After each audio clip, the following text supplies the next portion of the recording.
Coucou tout le monde, j'espère que vous allez bien. Aujourd'hui on se retrouve pour parler rouge à lèvres et gloss nude, puisque c'est une vidéo que je vous ai promis il y a quelques mois déjà, si ce n'est un an déjà, non je pense pas quand même.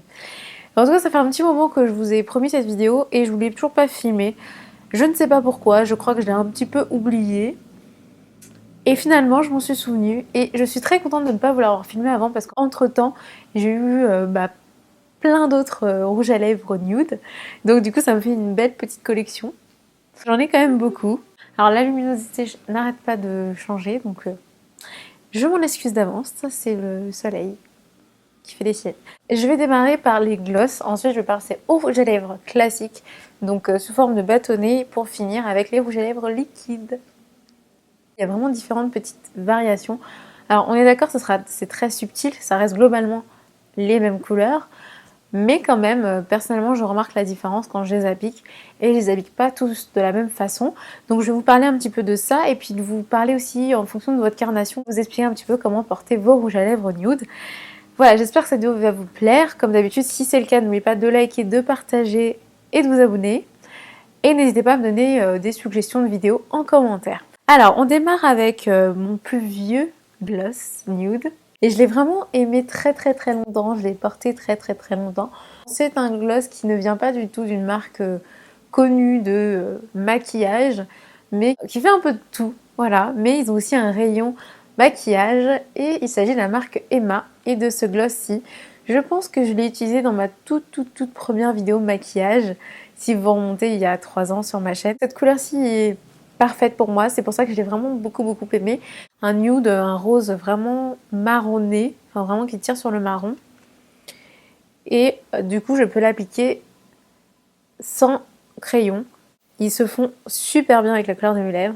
C'est un gloss qui n'est pas du tout collant. Le seul inconvénient de ce gloss, c'est qu'il laisse au bout de quelques heures un petit rendu blanc, vous savez, au niveau des commissures, sur les côtés. Je pense que je vais le jeter, vu que ça fait quand même 3 ans que je l'ai. Hein. Au bout d'un moment, il faut recycler un peu son maquillage. Donc avant de jeter, quand même, je voulais vous faire cette vidéo. Si vous êtes un petit peu plus foncé de peau que moi, peut-être que vous aurez quand même besoin d'un crayon à lèvres. Par contre, si vous êtes plus clair de peau que moi, sans souci, il vous donnera un rendu un petit peu plus foncé que sur moi.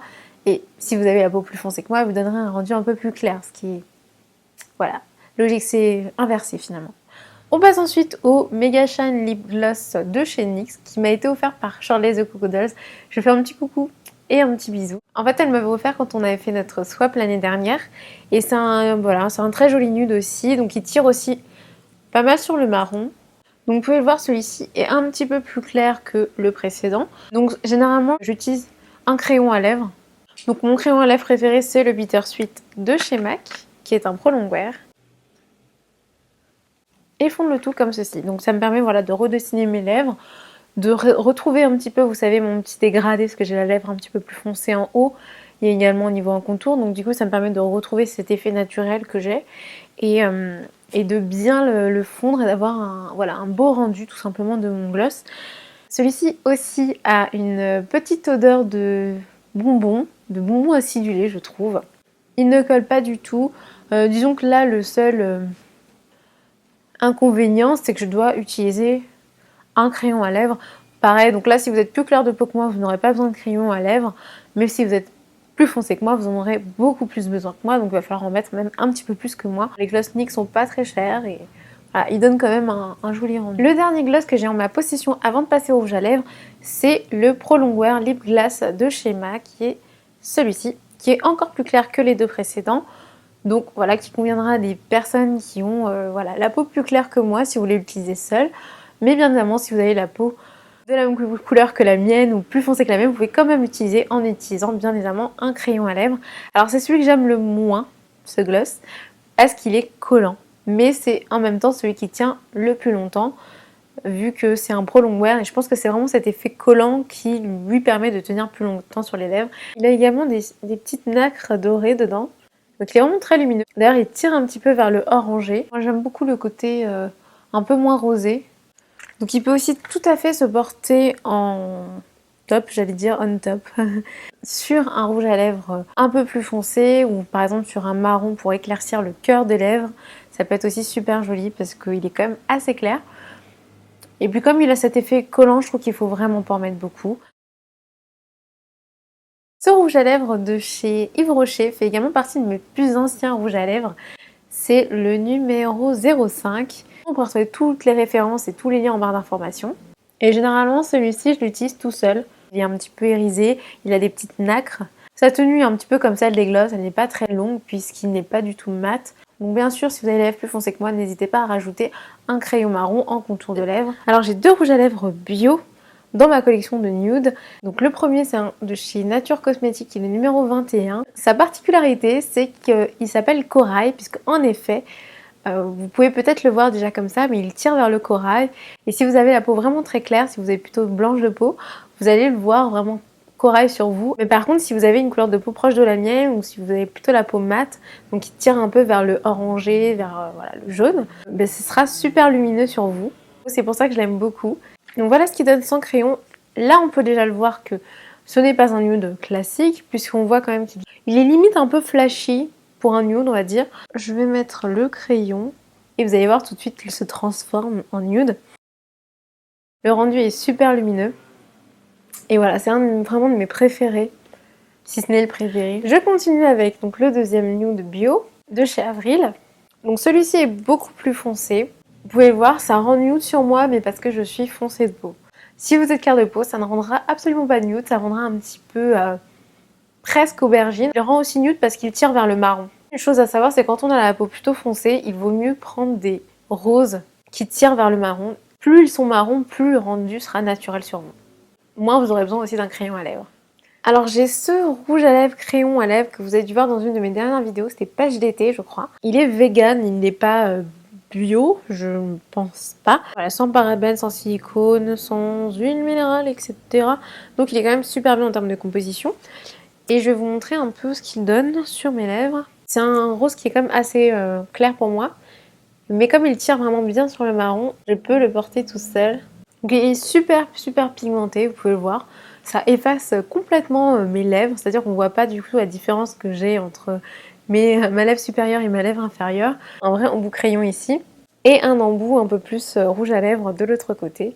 Je trouve que celui-ci en fait suffit, le plus gros embout suffit. Mais ça peut être bien aussi d'avoir l'autre si on veut utiliser que en contour des lèvres pour utiliser un autre rouge à lèvres. Donc c'est assez sympa et voilà. Après en termes de tenue, il n'est pas extraordinaire. Je pense que c'est la couleur la plus claire que je peux porter sans utiliser de crayon. J'ai ensuite deux rouges à lèvres MAC à vous présenter. Le premier c'est le Fanfare de la collection Cream Sheen. Donc plutôt un petit peu brillant. Qui je trouve ressemble pas mal à celui que je vous ai présenté tout à l'heure de chez Nature Cosmétique. Celui-ci, vous voyez, c'est un nude qui tire un peu aussi vers le corail, donc qui est quand même assez lumineux.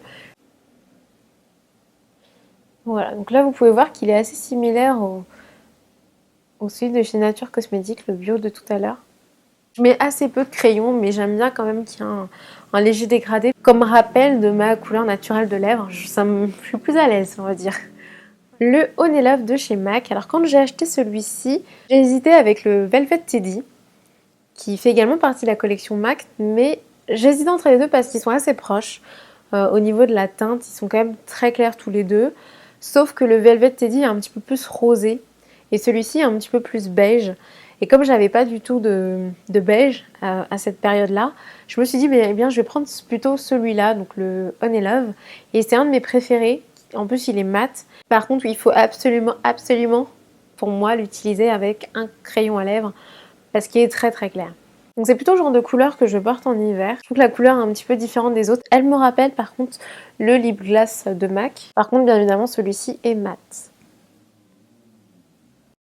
Je passe maintenant au rouge à lèvres liquide. Le premier que je vais vous présenter, c'est celui-ci de chez Model Launcher, qui est une marque américaine, en teinte Montclair. Il s'agit d'un rouge à lèvres liquide qui n'est pas mat, mais pour moi, franchement, ressemble beaucoup à un gloss. Il est quand même assez brillant, super pigmenté. J'ai pas besoin d'en mettre beaucoup pour que la couleur se voit, et je trouve la couleur vraiment trop jolie.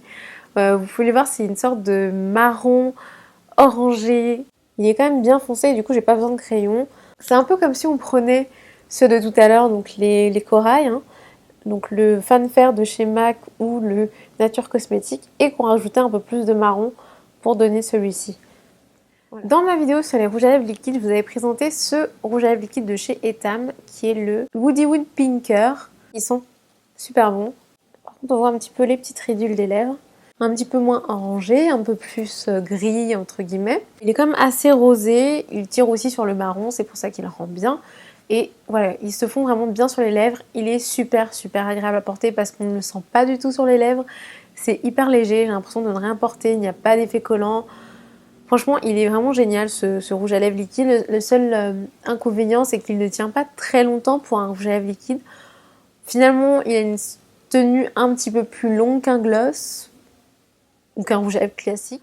En parlant de ma vidéo rouge à lèvres liquide, je vous avais dit dans cette vidéo que j'allais acheter des rouges à lèvres liquides de chez Anastasia Beverly Hills parce qu'à cette période-là, ça devait être en janvier ou février, j'en avais pas encore, ou mars peut-être, bref, je sais plus. Et finalement j'en ai acheté, j'en ai pas acheté que 2 d'ailleurs, j'en ai acheté d'autres, mais dans les un petit peu nude, il y a ces deux-ci.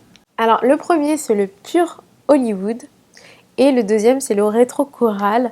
Donc c'est celui-ci dont je vous parlais tout à l'heure qui n'est pas en fait un rouge à lèvres nude, mais qui sur moi rend nude, puisque comme je vous l'ai expliqué avec les autres qu'on a vu tout à l'heure, c'est que les rouges à lèvres très clairs mais qui tirent vers le corail rendent nude sur moi. Donc le premier, le Pure Hollywood, va donner un rendu un petit peu plus grisâtre, entre guillemets, un peu moins lumineux. C'est un rose vraiment très clair qui tire limite un petit peu en effet sur le gris, légèrement plus clair que le Honey Love de chez MAC. Il est un petit peu marronné, mais j'ai envie de dire il est un petit peu plus gris que marronné. Je ne sens rien sur mes lèvres, ce qui est vraiment super agréable. L'inconvénient aussi avec ce produit, c'est qu'au bout d'un moment aussi, il fait des petits rendus blancs à ce niveau-là, au niveau des lèvres. Alors qu'il y a certains autres rouges à lèvres liquides de chez Anastasia Beverly Hills qui ne font pas du tout ça. Je crois que c'est l'ancienne formule. J'étais un petit peu déçue sur ce point-là. D'ailleurs, je n'ai pas ce problème de rendu blanc avec le Rétro Coral qui fait partie des nouveaux, donc avec une nouvelle formulation. Vous pouvez voir qu'il est super lumineux, il est même plus flashy que les autres. Tout comme pour le Pure Hollywood, le rendu est totalement mat. J'utilise également avec un crayon, c'est indispensable pour avoir un joli rendu si vous avez la peau aussi foncée que la mienne ou même plus foncée que la mienne. Par contre, si vous avez la peau vraiment plus claire que moi, je pense que vous pourrez les utiliser seuls ou avec un crayon à lèvres assez proche de la couleur la plus foncée de vos lèvres. On termine avec le tout dernier, c'est je pense un des tout derniers en ma possession, qui est le True Colors, c'est le RS03. C'est celui que j'ai utilisé dans mon maquillage de la rentrée avec Maleva, à qui je fais un petit coucou et un petit bisou aussi. C'est aussi un de mes préférés. Il s'agit d'un rendu mat, et pareil, on ne le sent pas beaucoup sur les lèvres et super agréable à porter. Donc le rendu est assez proche du rouge à lèvres liquide de chez Etam. Donc comme les rouges à lèvres liquides mat, on voit vraiment les petites ridules des lèvres. Donc vraiment c'est super important de bien s'hydrater les lèvres avant, de ne pas avoir les lèvres gercées ou abîmées. Faire un petit gommage éventuellement si vous avez des petites peaux mortes, parce que sinon le rendu n'est pas du tout joli. Donc voilà un peu les rouges à lèvres que j'ai en nude. Il ne faut pas hésiter à mélanger les couleurs pour avoir des rendus un petit peu intermédiaires et des textures aussi un peu originales. J'espère que cette vidéo vous a plu, qu'elle vous a intéressé, qu'elle vous a donné des idées, qu'elle vous a appris des choses, je ne sais pas.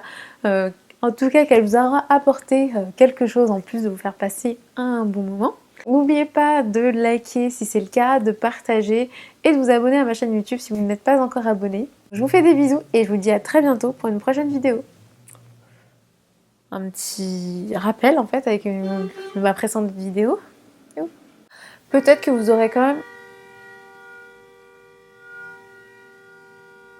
Oula, ça c'est violent. On va y arriver, on va y arriver, on va y arriver.